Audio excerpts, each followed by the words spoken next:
Welcome back into Live Now from Fox. I'm your host, Gabrielle Amato, live now from our Orlando studios, and we are headed live to New York, where our very own Fox 5's Briella Tomasetti joins us after a man is now arrested and in custody after a string of hate crimes against Asian women. Briella, what is the latest on this story? Yeah, good morning to you, Gabby. Some more information about that. Now, police say that these attacks took place right here from Midtown Manhattan all the way down to Nolita. If you're not familiar with the city, it's an area not far from Little Italy. Now, all 7 people who this suspect allegedly assaulted, all of the attacks on those women were unprovoked. And in other words, the suspect had no prior interaction with them before he interacted with them. Do you have anything to say? Why'd you do it? Why'd you do it? 28-year-old Steven Zajonc, seen here being led out of the NYPD's Midtown South precinct last night, was arrested and charged with assault, attempted assault as a hate crime, harassment, and aggravated harassment, after police say he attacked 7 Asian women across Manhattan in under 2 hours. Zajonc allegedly began his crime spree at around 6:30 p.m. on February 27th by punching a 57-year-old woman, 2 25-year-old women, and a 21-year-old woman, all in the face. Then, according to the police report, he elbowed a 19-year-old and a 25-year-old woman, and then shoved a 20-year-old woman to the ground. Today, a pair of New York Public Library security guards are being credited for turning Zajonc in. She saw the video of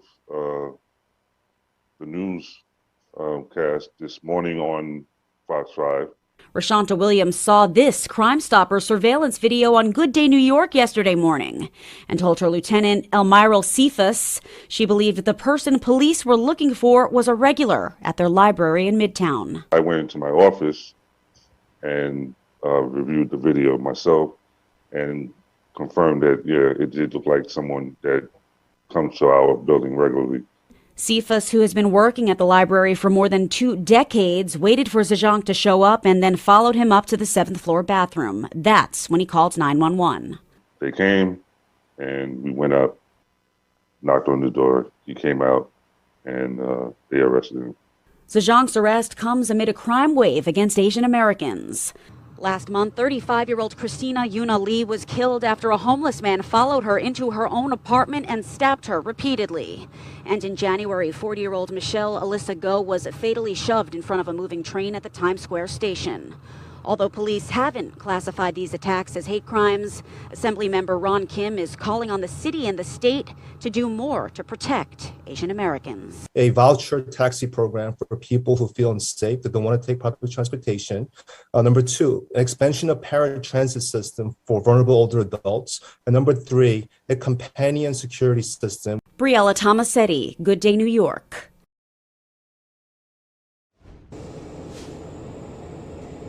And another update on a case we have been closely following here in New York, an Asian American woman who was attacked by a man with a rock last year in a part of Queens. She has now succumbed to her injuries. She also had spent about 10 weeks in a coma, a very disturbing string of incidents here recently. For now, that's the very latest live here in Midtown Manhattan. Briella Tomasetti. Gabby, will send it back inside to you. Thank you, Briella, for that report. Just a quick question. We've seen really an increase in crime in New York City at almost historic levels. What do the numbers show?